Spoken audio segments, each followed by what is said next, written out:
Bonjour et bienvenue dans cette 8e vidéo. Aujourd'hui, nous abordons la 8e erreur à éviter quand on souhaite réussir à atteindre ses objectifs.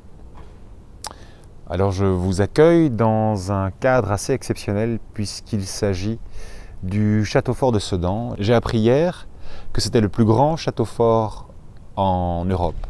Je vous ai parlé dans la dernière vidéo de l'engagement, de l'importance de l'engagement.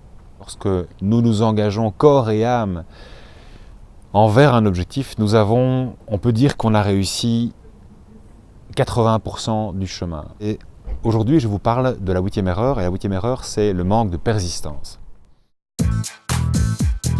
J'ai choisi ce cadre pour vous parler de persistance parce que j'imagine que pour réaliser un projet comme celui-ci, il en faut de la persistance. Il ne suffit pas d'avoir une vision, il ne suffit pas d'être engagé, il faut pouvoir relever les défis tout au long du chemin. Alors j'ai envie de vous raconter une histoire, c'est celle de l'élève et de Picasso. C'est un élève qui s'adresse à son maître et qui lui demande « Maître, combien me faudra-t-il de temps pour devenir un grand artiste comme vous ?» Picasso lui répond « Environ 10 ans, probablement 10 ans. » « Quoi, 10 ans, tout ça ?» Évidemment, l'élève insatisfait fait part de son insatisfaction. Et sur le coup, Picasso lui répond « Comptez plutôt 20 ans. » Évidemment, frustré, l'élève lui dit « 20 ans, mais je ne peux pas attendre tout ce temps-là. » Et le maître, Picasso, lui dit à ce moment-là « Moi, ça m'a pris toute une vie. » Donc, souvent, lorsque nous avons des objectifs qui sont en lien avec des aspirations personnelles et une réalisation professionnelle, nous avons des objectifs qui sont des grands objectifs. Surtout en matière de développement personnel, ça ne s'arrête jamais. Nous sommes perpétuellement en apprentissage, perpétuellement en croissance. Donc c'est un chemin qui s'étale sur plusieurs années, en tout cas qui s'étale sur une certaine durée.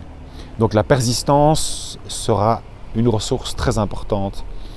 Alors, ce que je fais quand je suis face à un client qui fait preuve d'un manque de persistance ou d'une difficulté par rapport à sa capacité à tenir le cap, c'est que je lui rappelle sa vision, je lui rappelle son ambition, je l'aide à se reconnecter à ses aspirations.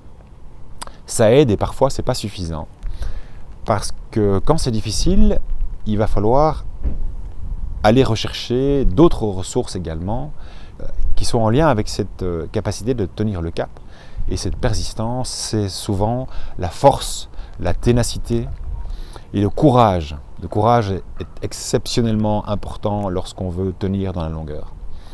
Et donc je vais vous laisser avec un proverbe chinois qui nous dit que réussir, c'est tomber 8 fois et se relever 9 fois. Je vous remercie pour votre attention et je vous donne rendez-vous dans une prochaine vidéo. À bientôt, merci. Au revoir.